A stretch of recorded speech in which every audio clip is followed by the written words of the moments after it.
Before we wrap up the series for Black History Month, I'd like to remind folks to check out the resources on our show notes for each of our guests this month. Support and share their work. Also, thank you for taking this journey together to explore the amazing contributions of each of our guests and what it means to be a Black or African American mental health provider. We have one more guest for Black History Month, so let's take a listen. Oftentimes, for Black and African American clients, especially during childhood and adolescent years, if and when mental health issues occur, how often is ADHD even considered versus mood and other behavioral disorders? What about gender differences in ADHD, and how might that be expressed? How does race impact the overall understanding and etiology of minoritized individuals and their symptom presentation? Welcome to People of Color in Psychology, the show that explores mental health topics specific to culture, diversity, and communities of color. I am your host, Jack Sun. As part of our series for Black History Month, today we have Casey Redus, a doctoral candidate in clinical psychology who received her master's in psychology specializing in applied behavior analysis. Casey is also currently the director of practicum training, and prior to her doctoral experience, Casey has worked in the criminal justice system, was an adjunct professor at a technical institute, and a special education teacher. Today, part of her central message is bringing awareness to people of color working in the field of psychology. Casey, thank you so much for joining us today. Absolutely. Thank you for having me. I appreciate the opportunity. Can you walk us through your personal journey and share with us any memorable events, circumstances that may have influenced how you got into this work? Absolutely. That's kind of it's a journey, I will say. My bachelor's degree, as you mentioned, I have a bachelor's degree in criminal justice, and so that's where I got my start working in the criminal justice field at a juvenile facility, essentially. And so through there is when I really started to enjoy studying human behavior. It actually kind of started in high school when I was afforded the opportunity to take criminal justice classes in high school. That led to the undergraduate degree in criminal justice. But truly, I always had an interest in human behavior, is why I started studying criminal justice more from a forensic lens. It was not until I left the juvenile facility and went to become a teacher, a certified special education teacher, I started to work more with individuals. At this time, it was adolescents, because I've always done middle school level. And it was at this point when I took more of an interest into, neurodevelopmental disorders, essentially, and concurrent with being a special education teacher, working in a self-contained classroom for students diagnosed emotionally disturbed or individuals that may be kind of, what we may say severe ADHD or even autism. Is I was also studying and working towards my master's in psychology, but specializing in applied behavior analysis. And so it was there where I really started the journey of learning more in depth about autism, and where I started to really specialize. I did conduct practicum and intern experience in an ABA clinic, which also gave me more exposure and training, right? And it was a part of my master's program where I would be in class talking with my professors, and within the field of ABA, it's all about environmental. Let's adjust the environment. Let's modify this. We're looking at ABCs. But for me, it was always kind of that thought that wait, it's more than just the environment that we have to take a look at, right? There's a lot of private events that we have to consider when we're looking at individuals' behavior. But because of with me focusing in ABA at the time, I did not go more so into the private events. And that kind of led me to want to pursue my doctorate degree so I could study that a bit more. And then as I was studying it more and working in the classroom, taking those components that I was learning in school with my master's degree and having those thought about private events, I started to see myself gravitating more and more towards working with individuals that, are neurodivergent, right? It was not until I started to pursue my research topic for my dissertation that really led me into ADHD more. I think, in my personal opinion, ADHD is talked about so much, right? Even compared to when I initially started my dissertation. There's a lot of information out there that people talk about on social media, TikTok, Facebook, all kind of skits and things. But, a lot of times we find that there's a difference, right? And we find that it's not always what social media says ADHD is. And so for me, I'm at home, right? And I'm trying to discover my research topic. And I'm just kind of being present and being in the moment. And then it hits me, right? It's sometimes I've told even my trainees that your topic, it may take time for you to discover your topic. It's not necessarily one that you may just think of right off the top of your head, right? And that was my experience. I happened to be one day talking with my kids and realizing the conversational piece in terms of my son who has ADHD versus my daughter who also has ADHD, that the presentation looks different, right? And so it was that where I had my aha moment and having a conversation with both of them, because they are of different age, right? My son is a bit older compared to my daughter. And telling him, hey, you did the same thing, it just looks a little bit different in your sister. Or, hey, you do the same thing, it just looks a little bit different in your brother. And it was there where I found myself starting teaching and studying it more, to where I was like, you know what? Here's my dissertation topic, right? And Wow. it's also something that I'm passionate about because they're my kids, right? And I want to Yeah. learn and study more of how I can work with them and how I can help them. And then that took to, you know what? I'm curious, in our field, are other clinicians doing the same thing? Yeah. And so that's what kind of led me to my dissertation topic, to where I'm at now. Even through my internship experience, working with the population, I've also seen, differences as well. I mean, it's amazing that with your robust experience having worked in a juvenile detention center and also intensive clinical setting, also teaching special education and talking about the work mostly having focused on the environment adjustment, and you beginning to question, hey, there's someone's internal experience that we really need to consider. And from that curiosity, also just seeing directly from your day-to-day experience and working with your children, hey, there seems to be something going on here, and which then led you to pursue your dissertation topic. Now, you've also, as part of our episode, one of the things that you mentioned is ADHD in the BIPOC community. Can you just share with us some of your experience, directly working with the classrooms, as well as some of just your research and what you've discovered so far? Yeah, absolutely. So I will say, definitely the experience. Let me start off saying this: in the criminal justice system, right? It's when I was there at that time, because that was over 10 years ago, it wasn't necessarily that we was, work. I wasn't working with them in a therapeutic stance, essentially, right? I was a detention officer and a boot camp officer at one point. And so there was that question from a detention officer perspective, does this juvenile essentially have other difficulties that they're experiencing? But that wasn't our area to consider. So it wasn't that, oh well, we're going to adjust with this child because they have ADHD, right? So that part was completely kind of like off limits for me, right? They would have therapeutic services, but it looked different in the system at that time. Now, when going into the classroom setting, because this gave me the opportunity to be more hands-on and kind of learn and experience that, from an adolescent standpoint, because that's the population I worked with at the time for 6 years, was looking at those differences, right?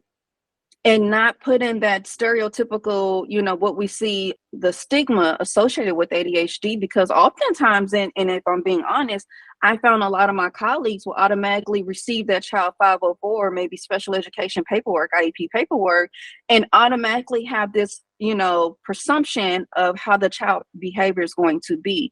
And a lot of times what I found, what happened is that if it was a child that was a minority, it would even though it was ADHD, the assumption that other professionals, once they see that diagnosis, will automatically assume that they're a behavioral child. And I found that to be a common terminology associated with ADHD when it came to adolescents that were a minority, right? And as I kind of grew more into the field and even where I'm at now, internship gave me, a wonderful experience when studying ADHD and working with the population. But one of the biggest things that I seen and that I try to educate people on is really taking the time to when working with their client to really listen and hear them out. Sometimes we have to make sure we're doing a thorough clinical interview, right? I think one of the wonderful parts about me as a clinician is having that criminal justice background, but also, with my doctorate degree that I'm pursuing, it is clinical psychology, but I have a specialization in health psychology too. So there's courses within that realm that I took as well in understanding stress. How does stress, will appear in somebody, right? Somebody who's experiencing stress may experience symptomology aligned with ADHD, right? They may be forgetful, they may be disorganized because they are stressed, right? What I see happens though a lot of times with our minorities is that they're often misdiagnosed, right? That hyperactive behavior may be looked at as bipolar, right? Although somebody is hyperactive and impulsive and they are, reporting these symptoms, right? These behaviors, another clinician may look at that and say, oh man, they must be bipolar. Well, no, that's not the case. If we do a thorough interview, right, and we distinguish between and know the symptomology aligned with bipolar versus ADHD, then we can get a more appropriate diagnosis. But I found to be common that doesn't happen. And so when I come in, right, because I get a lot of re-evals, there's been multiple times where I've had somebody who is a minority, but when they tell me and they're verbal about it, I picked you because you were an African American female, right? Not even just the female component, but because I'm African American, right? And I've had so many clients express to me that, I was seeing another therapist because I provide therapy service as well, right? Oh, I was seeing another therapist, but I just felt like they didn't understand me. I felt like they wasn't listening to me, or I seen another, psychologist and did an evaluation. They diagnosed me as bipolar. So here I am coming in. Well, I can definitely understand, as an individual, we want to be with somebody kind of like that matching process that we do with male and female therapists, right? Now you can start to see that there's a matching process, even if it comes to race and ethnicities, because people want to be heard, right? People want to be understood. And what tends to happen is they naturally gravitate to someone who looks like them, right? Because there is more of that understanding. And so when I come in and I'm doing a reevaluation, because I've had clients say, I really just don't think I'm bipolar. Hmm. And one of the first questions I ask, well, have we ever experienced a manic episode? And they're like, no.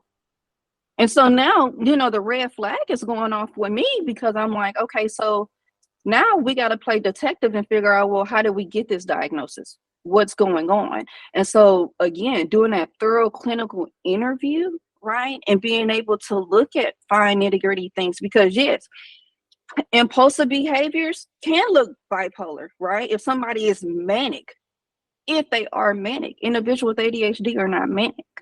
And so what I tend to see, and it happens a lot of times with African American males, right, are often misdiagnosed with bipolar. But interesting enough, recently I've experienced women coming in, African American women being diagnosed with bipolar disorder when in fact it may be ADHD, or even just depression and anxiety, right? And this is a vast ages. I've had clients from adolescent all the way up to a recent one. She was in her 50s saying that she was diagnosed bipolar, but I always felt like that wasn't the case, right? And so a lot of times what I find is that if we just take the time and listen to our clients, right, and we do a thorough clinical interview, we're not just taking, high level view of when we probe symptomology and say, okay, do we find ourselves to be fidgety? Do we find ourselves to be hyperactive and bouncing off the walls, right? They may say yes, but now we got to dig further. What does that actually look like? Right? What does it Because look like, that's and what we, what's the source? Like, what's the reason for you being fidgety? Because I know, yes. having several talks, and I know you describe yourself as being passionate, and and so how do we? And this is unfortunate because we're talking about low context versus high context cultures, and then so Mhm. if someone is highly expressive with passion, how does that get misconstrued as a mood issue or a mood Right. concern, as opposed to this is just how I express. This is just how my culture, my culture expresses certain things. And huh, okay. And so I love the example you mentioned, which is the possible misdiagnosis. Now, in terms of the BIPOC community, particularly in a case of African American and Black clients that you've worked with, just out of curiosity, did you notice how some of the ADHD presentation gets expressed differently, or the reason, like underlying reason for it, is different? Honestly, I think from a professional opinion, it may be maybe the origin of it, as you mentioned, right? But then again, it could be that maybe the client is not expressing, their reporting behaviors, right? And so for them, to me as a clinician, it is our due diligence, right, to thoroughly go through and get a good deep understanding as to the client's presenting concerns, right? What behaviors that they are engaging in, to be able to decipher between, if it's ADHD or if it's just even depression and anxiety, right? And I've even seen it vice versa, right? When it comes to diagnosis or even combined together, it's more so what I have found in my experience when I'm working with clients and I ask them, okay, are we hyperactive, right? And I may have some clients that come straight out and say, you know what, I'm hyperactive impulsive. Well, my follow-up question is, well, what does that look like? What does that look? You're telling me you're hyperactive and you're impulsive, but what does that actually look like on a day-to-day basis, right? And then I'm looking at engaging to see if there's significant functional impairment, right? What I find a lot of times, and I've had clients report to me, is, my last psychologist didn't go that deep. They didn't ask those questions, right? And so it appears to me, working with these clients, that the questions when probing symptomology is very surface level. So again, a client says, oh, I'm hyperactive impulsive, right? Another clinician may just automatically, for whatever reason, think bipolar, or they may think something else, right? When that's not necessarily the case, or even may say ADHD, right? Because I have worked with individuals that have been misdiagnosed with ADHD, and I've worked with individuals where, ADHD has been undiagnosed and they've been suffering for years until they finally get a response, And so what I find that it could be essentially that, and I'm not saying this for all clinicians. I don't speak for all clinicians. I only speak for myself. I just want to throw that out there. But what I find as I'm working with these clients is that perhaps, there's not a lot of deep, underlining probing of symptomology to really get a clear picture if this is ADHD or if it's not ADHD. And if it's not, then what is it? Yeah. It's you're talking about part of this, the depth of the clinical interview. I am also Yes. curious about differential treatment. This is Mhm. a podcast about people of color in psychology. We talk about racism, and I just can't Yeah. help and think about the context of, well, are you giving your white clients a little bit more time? Are you giving your, Black and brown clients a little bit less time? I don't know. Also, the environment in which they're in. Are there certain biases that occur? These are just thoughts that I'm having. I'm actually curious what your observations have been. No, absolutely. I am very big on, as a clinician, checking my bias, right? That was definitely drilled into me in internship, right? Into all of us, that is a key component when working in our field, is that we want to be able to check our biases. I will say for me, I am very mindful of that. But I treat all of my clients the same when they come in for this clinical interview. I'm trying to see, regardless, of your race or ethnicity, what your presenting concerns are, right? I'm trying to get deep dive into what's going on, because as a clinician, it's not that I give one more time than the other. I give everybody the same treatment. But I would be lying to you if I say I did not take additional time to understand, when it comes to African American, let's say females, right? Because there's a lot of research out there, and there's growing research that symptomology might present different in us, right? As time evolves, right? Naturally, as human behaviors evolve, things do look different as time goes on, right? And so it's being mindful of that, because what someone may see as, that emotional dysregulation and may automatically say, oh, well, they're aggressive. Well, it's not that they're aggressive.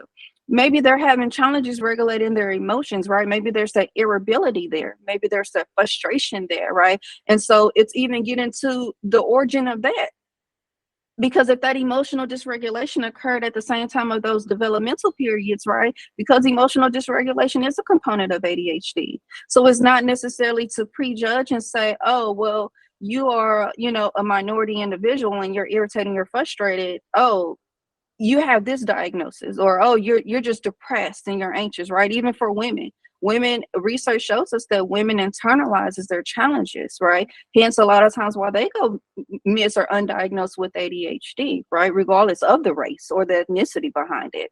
And so for me, again, going back to your question, it's not that I treat them or give them different time or treat them differently. I take the time to listen to what my client presenting concerns are, right? And it may look different because there have been clients I've worked with and do work with that are African American female who have sought me because I'm an African American female, right? And those are conversations we have, whether they're at work in a corporate office or wherever it may be, that, I'm irritated, I'm frustrated, and it could be mapped onto those symptoms of ADHD, right?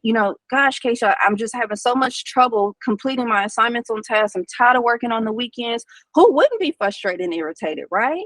It's not necessarily to say that, oh, because she's an African American female, that now she's, aggressive, or she's, has this attitude, right? The stereotypes that have been associated with African American females is not to say she has an attitude. It's simply she's having challenges regulating and sustaining her attention that is impairing her work performance. And she has seen that. And that is frustration. Who wouldn't be? Yeah. You just hit on something that is so clear, right? You're talking about a mediating pathway, basically the rationale. Hey, this so-called emotional dysregulation isn't an actual emotional dysregulation. There's a precipitant to it. There's a cause to it. It's not like, your client is doing this consistently. There's circumstances that have basically bubbled up and created this tipping point where this particular client may be more emotionally dysregulated. The other thing too, it's not like people are consciously going to their session thinking about Black and brown, Asian clients, or, BIPOC clients are this way. Most people aren't doing that. And that's the challenges of biases. We're not aware. Right. And that is why we have these conversations, to learn and to challenge these assumptions. So Casey, for you, what does it mean to be an African American clinician?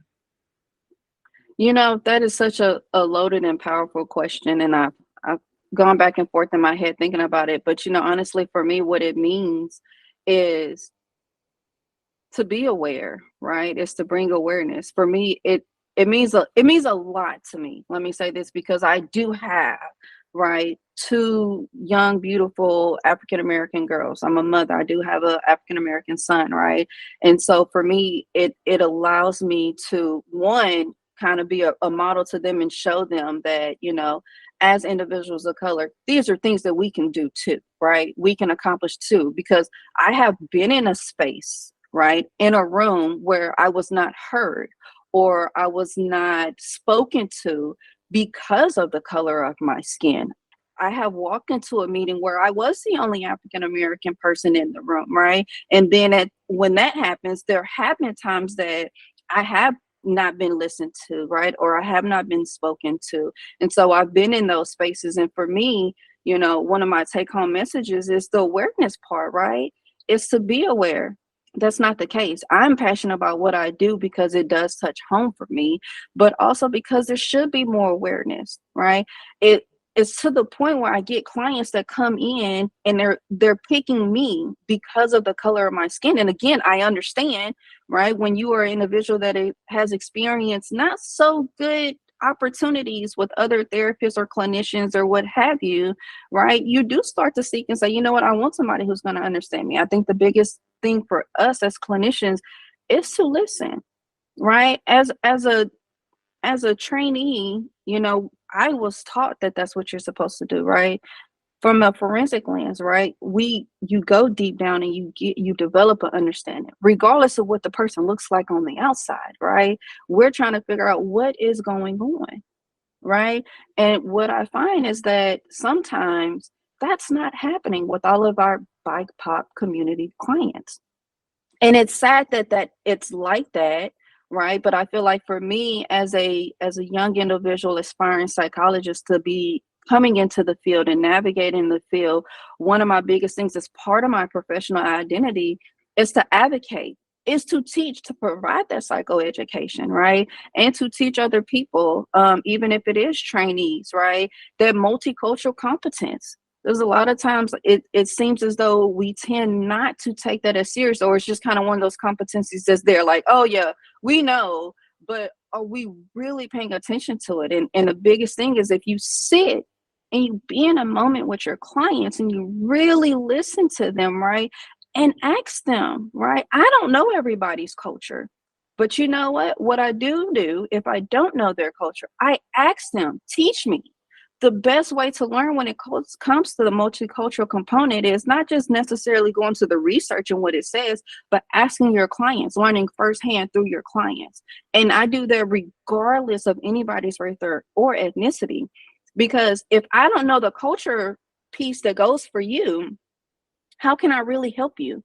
Because that's a big piece of who you are as an individual, right? And so part of my professional identity is, yes, I am a forever learner, but I learn from my clients, right? And a part of their learning is also me advocating, teaching them how to advocate and providing that psychoeducation to other people within the field in terms of, again, is it really ADHD? Is it not? Is it, let's take a look at the cultural, aspect to this and what's really going on. But most importantly, I tell people, just if you be in a moment and listen to your client, they're going to give you a lot of information that you need. We just have to be thorough and not rush the process and automatically say, oh, they're doing this behavior, so this is what I'm diagnosing them with, because that's not always the case, especially when we get to talking about trauma, right? That trauma piece of itself may present differently in everybody, and it does, because we all know trauma looks different for everybody, right? And so it's even taken into that factor, because again, I've worked with clients that was diagnosed with a disorder when in fact it was trauma, right? And so it all goes back to being present, being in a moment, and doing our due diligence for our clients.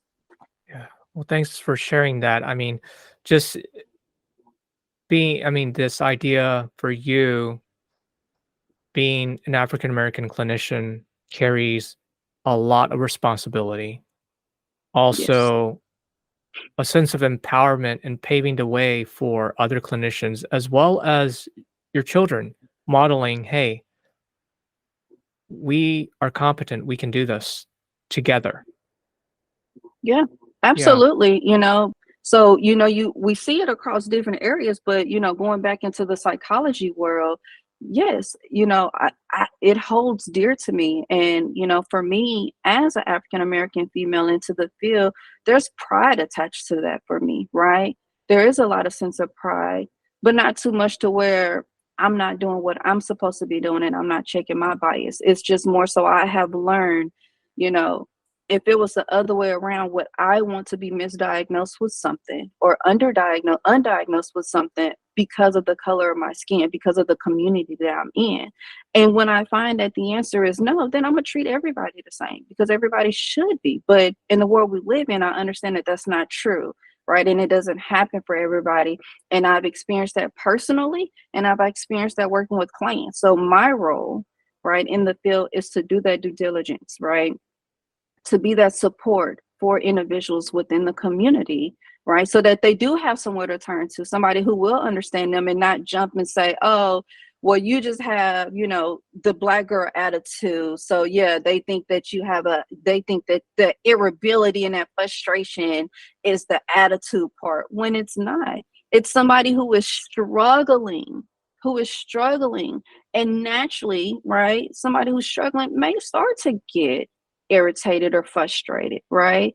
And so it's really diving deep and getting a clear understanding of, like you say, the origin, and really investigating what is going on, and always considering that culture piece that goes to it.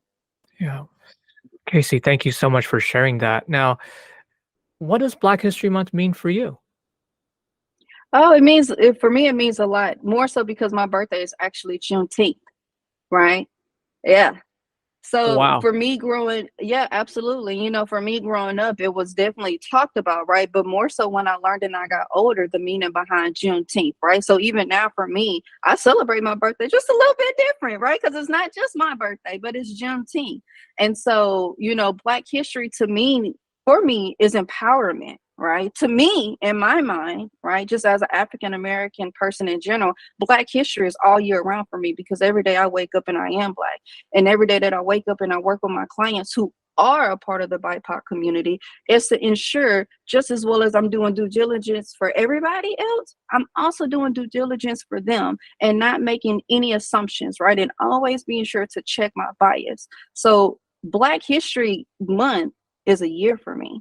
It's every day, because it's who I am. And it is a part of my professional identity. And it is working with people who have been misdiagnosed, and explaining to them, I can understand, the misdiagnosis and how we feel about that. Let's process through that, right? But here's the diagnosis, and here's what I'm seeing. And there have been times that I've had to have those hard, uncomfortable conversations. So again, going back to your question, Black History Month for me, it's not a month. It's all year. Mm, All year I am mm, Black. yeah. Yeah. People, there's been a lot of debate. It's like, month, what are you Hmm. talking about? I am Black, I'm Hmm. brown, you know? Hmm. Yeah. Absolutely. I totally agree. Totally agree. So how Hmm. can we support you? You know what? Initially, supporting me was helping me get research participants for my dissertation. But honestly, I'm at the just about finish line with collecting all of my data. So, in a sense, in helping support me, I just enjoy the opportunity that we are now in network together, right? A part of my professional identity has been, and I've been more mindful at this part of my dissertation journey, getting ready to graduate soon, is networking more, right? The way that we learn is by networking and having these conversations with other professionals in the field, right? Whether they are master level or doctoral level. For me, it's working with everybody in the field. And so for me, the best way to support me, I would say, is to allow me the opportunity to continue to network with you, and everybody who listens to your podcast. I really want to be an individual that is more out there than what I have been. I've always kind of been behind the scenes, but now, as I'm, being more grounded into my professional identity and growing within the field, I'm just looking for more network conversations, right? More network opportunities to meet people of vast diversities, right? Because that's how we can better support our clients, right? If we are an individual that only sticks within this box of people that we support or that we spend time with, how are we ever going to learn? And if we're not learning, then we're not doing best justice for our clients. So best to support me, honestly, is allowing me to stay in network with you and others. Yeah. Yeah, we'll definitely include your contact information if that's okay, so people can reach Yeah, out. Casey, thank you so much for your time and your phenomenal insight. I really appreciate you. absolutely. I appreciate you. Thank you. A huge thank you to our listeners. If you like what you've heard, please share and subscribe to our podcast, People of Color in Psychology. Other ways to support us include registering for continuing education courses or making a one-time donation on the Multicultural Counseling Institute's website. We value your input and appreciate your continued support. You can send us an email, a message on LinkedIn, or send a voice message on our website. Until next time, I am your host, Jack Sun.